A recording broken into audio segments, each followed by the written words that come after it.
Hello everyone! Before we start, I just want to say that this list is my opinion and I strongly encourage you to comment if you disagree with anything I say. I believe that being open to different opinions allows you to learn more and become better at the game, and so without further ado, let's get into the list. While other units are solid, the best abundance character is easily between the two limited characters Luocha and Ho-Ho. Both of them provide more than enough heals for your team. The difference comes in what else they provide. Luocha's main advantage comes from being very skill point positive. This makes him invaluable in teams where the extra skill points are required. However, I think that Ho-Ho generally provides more value to the team. While usually Ho-Ho won't be regenerating skill points, she will be greatly buffing the team. Her ult regenerates 20% of her allies' energy and boosts their attack by 40% for 2 turns. The 40% attack is very nice for DPSs that scale off attack, but the most important thing here is the energy. Having this source of energy will make your rotations more consistent and faster, leading to more damage. Ho-Ho's ability to heal efficiently while also providing great team-wide buffs is more than enough for her to be the best abundance character thus far. When it comes to DPSs, 4 stars are almost always going to be outclassed by 5 stars. Still, destruction characters like Shueiji and Misha can be great. Clara is also a fantastic unit in the right situation, and Blade is a very efficient DPS that I find is often underrated. But in the end, this discussion is between Dan Heng, Inhibitor Lunai, and Jing Liu. Both units get a lot of stats through their own abilities, allowing them to deal damage that is currently unmatched. Dan Heng has the higher damage potential, but it comes at a great cost.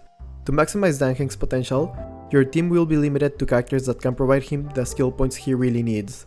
Jing Liu, on the other hand, uses a relatively small amount of skill points for a DPS, being able to enter her skill point neutral enhanced state after using only 2 skills. The massive difference in skill point efficiency is enough for Jing Liu to be the best destruction character. Still, with Sparkle releasing soon, I would not be too surprised if Dan Heng rises above Jing Liu. Erudition is an interesting path due to the Pure Fiction mode, which greatly benefits this path. Someone like Herta excels in Pure Fiction but struggles against the Memory of Chaos. On the other hand, Qing Shui, while being great, is not the best against AoE content. The two limited Erudition characters, Argenti and Jingyuan, have their multi-hit attacks to deal against all content. Jingyuan's Lightning Lord can deal huge damage against any amount of enemies. Similarly, Argenti's enhanced ultimate can also efficiently deal against any enemies. While Jingyuan can get 10% crit rate and 25% crit damage, Argenti gets 25% crit rate through his talent. The main difference between the two comes in their flexibility. The nature of Jingyuan's Lightning Lord is oftentimes limiting. You cannot call Lightning Lord to act immediately like you can use Argenti's ult whenever you need it. Argenti also has his cheaper ult, which is great at cleaning up weaker enemies like those in Pure Fiction. That being the reason why he's absolutely the best in Pure Fiction. Although Argenti doesn't synergize with Topaz, Jingyuan doesn't synergize with Bronya as she won't buff Lightning Lord with her skill. Argenti's fantastic flexibility is what makes me believe that he is the best Erudition character right now. However, if Sparkle ends up synergizing well with Jingyuan, I can see him improving quite a bit. Harmony is likely the strongest path in the game. Even all 4 stars here have their uses, but 3 characters are clearly above the rest. Tingyun, Bronya, and Ruanmei. Tingyun provides attack, damage, and energy to a single ally. Bronya cleanses, forwards action, buffs attack, damage, and crit damage. Ruanmei buffs the team's damage, break effect, break efficiency, speed, and resistance penetration while also delaying enemies when broken and dealing break damage. All 3 units mess with the fundamentals of the game, those being energy, turns, and break. While I think Tingyun's energy and Bronya's action advancement are arguably better than Ruanmei's break efficiency, the massive amount of team-wide buffs she gives puts her on another tier. The increased break efficiency, while great on its own, is also complemented by the rest of Ruanmei's break kit. That, along with being able to synergize with anyone and good skill point efficiency, makes her the best Harmony character in the game. Being honest, the debate here is between the 3 limited hunt characters. While Yanqing, Sushang, and Dan Heng are all good, the limited characters are simply better. Cele's main advantage is her talent, which allows her to take another turn if she defeats an enemy. She is also buffed in this extra turn and when she uses her ultimate. Dr. Ratio has a kit centered around his follow-up attacks which deal massive damage. Ratio also receives personal crit and damage buffs when paired with debuffers. While Cele is better at dealing with more enemies, Dr. Ratio's damage from his consistent follow-up attacks is just too good. But we still need to talk about Topaz. While she is somewhat underwhelming on her own, paired with follow-up attackers she becomes a fantastic unit as Nombi attacks more frequently.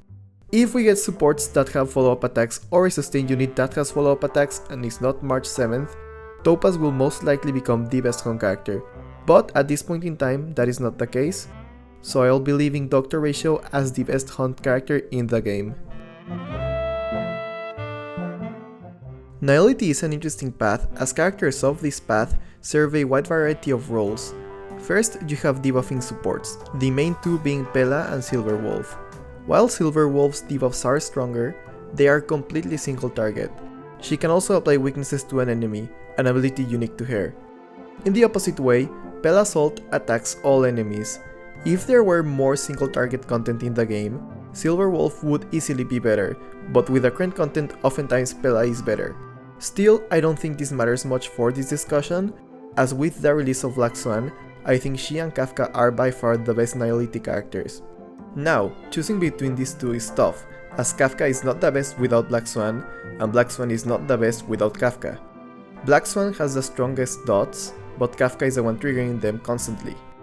Currently, I feel like Black Swan is just slightly better than Kafka, but the moment we get a third 5-star dot character, Kafka would easily become the best. This was the hardest path for me to decide on, but for now, I think Black Swan narrowly wins. Also, I'm kind of expecting them to make Acheron the best Nihility character by far due to her popularity, but we'll have to wait and see how that goes. Finally, we have Preservation, which is by far the easiest path to decide on. The best Preservation character is easily the one and only limited Preservation character, Fu Xuan. She sustains the team better than all other Preservation characters, while also providing a 12% crit rate buff to the whole team and being able to quantum break AoE with her ult. I'm very interested in seeing what they do with Aventurine, as I'd like to see him be as good as Fu Xuan. So this is my final list, what do you think? If you agree or disagree with anything, let me know. I'd love to discuss this in the comments. If you enjoyed the video, it would be great if you could subscribe, as I will be doing a lot more videos like this one. And finally, as always, thank you so much for watching.